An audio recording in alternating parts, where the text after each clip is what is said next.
Hey guys, Infidel1258 here. Today I want to share with you a clip from a recent live event where myself, WalkingKeys, Gank, DarkestNyte, Aftersound, and Brantoc got together to talk land and celebrate the claiming party that they had over there on his channel. Plus it was WalkingKeys' birthday and Gank was recently celebrated his birthday, so it was a party. And in this 10-minute clip, we're going to talk about where's the value of land going to come from. Are the items and spells that come out of it going to be really financially significant, or are they going to be inconsequential? And I think there's a varied set of opinions here, both bearish and bullish, and I hope you'll stick around for this one. Special thank you to WalkingKeys and to Gank for hosting this, for getting this going. And I guess we claimed like 400 plots of land because of the excitement that they and their stream had created. So be sure to go check out the full, I think it's like a 2-hour clip on their channel. This is just 10 minutes from that conversation, but I hope you'll enjoy it. Have an amazing day. God bless. I want to ask, with all the valuations that are being thrown around for all the different pieces of land, the primary thing that land is going to produce is spells. How valuable are spells going to have to be to justify all of this land cost? Well, it's not just producing spells, it's also producing SPS. Okay. And a significant amount of SPS. It's going to still be the same average of what's being airdropped right now, which is over 1 SPS per plot per day.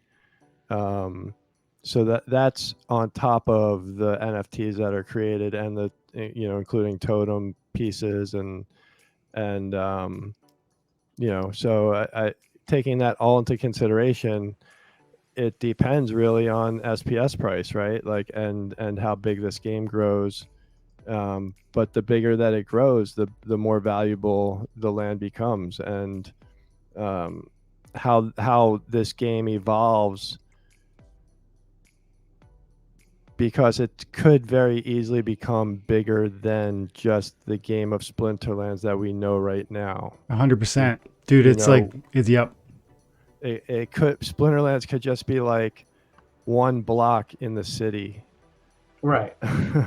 Right. And that's kind of part of where my question is going is do you see land evolving into a game or a more important game or a supporting core function of a broader ecosystem, and that's how they drive additional value to it? Yeah, I mean, I could see land turning into something like Decentraland. Mm-hmm. You know what I'm saying? Like where you can walk around, maybe with a VR headset. I mean, who knows? Like, who knows how many iterations this can evolve? But like as far as like the base now, we have a base of players. We now are having multiple games that are in the in the same family. Mm-hmm. So as this gets bigger and bigger, like how does that all tie in together? Maybe it's land, maybe it's not, but it could be, and I could see that evolving in a very pretty awesome and powerful way. Like my I don't have a very good creative brain, so like I'm not necessarily the best at like how things could evolve, but it wouldn't surprise me if land just got bigger and more intertwined with other games and other access points, other networks even. I don't know, like I definitely could see it could grow. Do you mind if I hop in there? I want to say something about that. Yeah. It strikes me that like the items and spells that are going to be created from the land farming and mining or whatever is going to be potentially like radically game. I imagine it could be really actually in some sense maybe broken, which I say is like there you could be too overpowered, because imagine where you and me are playing Gank, and you play your 6 monster squad and you're one summoner, and I pick, and then I get to look at what you did, and I get to like retroactively, oh, I'm gonna lose this one, and I get to like radically change something by dropping in a new spell or an item. I think that's going to change leaderboard results. I think it's going to change tournament results. I think it's going to change who gets paid what. And that's like, again, if we really believe, and I know we all do, that the small rewards you get daily with this game are going to translate into long-term significant snowballs, well, then every win matters. And I think therefore items and spells have to have a significant price tag associated with them. I'm not saying like tens of dollars per, but I do think you're going to see substantial rewards coming out of the land through the farming. But then also, like you said, there's more to it, because it's also the incidental benefit of all the cards that are going to need to go in there, driving up my card library, because, he said like 1 million cards or something can go into the land. And then what does that do to my portfolio of assets within this ecosystem?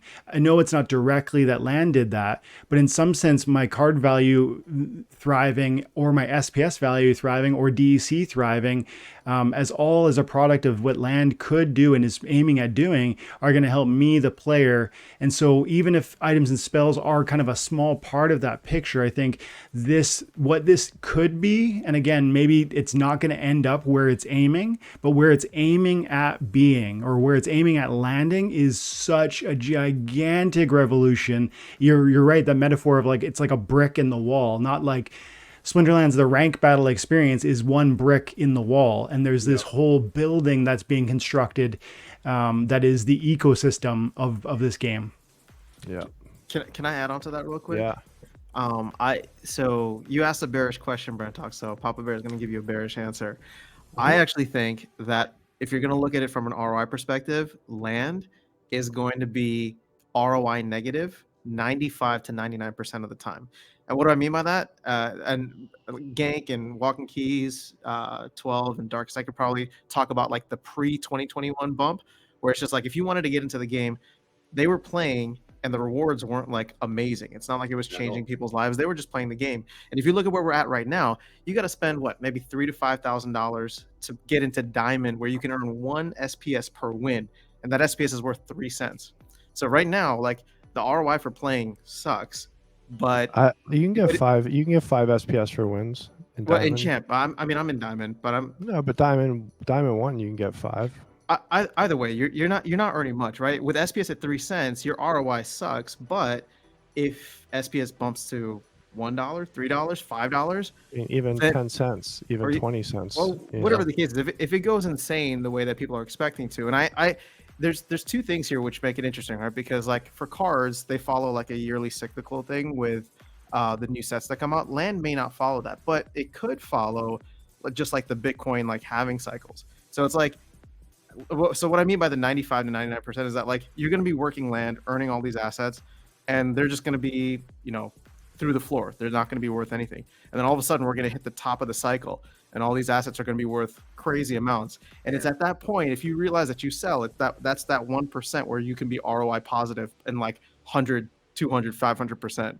So that's kind of how I see land, the game of land playing out. And Matt talked about this in one of the town halls, where he's just like, when I was mining Bitcoin, it was $10, but I stopped because the electricity cost more. He's like, can you imagine if I just continued to do that? So I think he's trying to bring that same kind of mindset here, where it's just like, are you willing to trust the team, trust the ecosystem, put money into it, work your land, play your cards, do all these things, and then when we do have those pops, even if it's every 4 years, even if it's between cycles, are you willing then to do that? And then will you know when to exit, or at least take some off the table? So that'll be the 1 to 5% moments where we'll have to see just how diamond handed we all are. That's what I always use the word retroactive raise, because like every 4 years you accumulate assets for 4 years playing this game, and they're worth trivial amounts of money. But then at 4 years you get this boom cycle, and you get this retroactive raise on all of those assets that you accumulated that were worth next to nothing. And then if you play your cards right, it can be fun. Yeah, I do want to say one thing. First of all, millionaires are made in bear markets. They just don't know it. So, that's always my mindset in a bear market. Accumulate in assets that I believe in, And when the tide does turn, that's when you have to capitalize it, like on what you said after sound. I do think, though, that Matt has a broader vision for this, and he's stated several times that he wants these to be like mini little businesses that people can run. And if that's the case, then I do think that the ROI will be a little bit higher for those of the people that do invest in that land and do, you know, get those gold foil legendaries or get whatever they can to get the best possible PP on their land. That's fun saying. And I'm gonna hire you to do my marketing keys. What's that? So I'm gonna hire you to do my marketing for my land business. Please, I'll take it. Yeah, I just think that there's a lot of money that could be made, but it will come down to if these spells and these whatever assets they do create, which the white paper isn't even out yet, so we're all speculating, you know, of what can be created and how the buildings work. And you might be able to make a lot of SPS if you're running an arena, you know, and running battles on it. So there's a lot of aspects that I'm not sure how they're going to work out.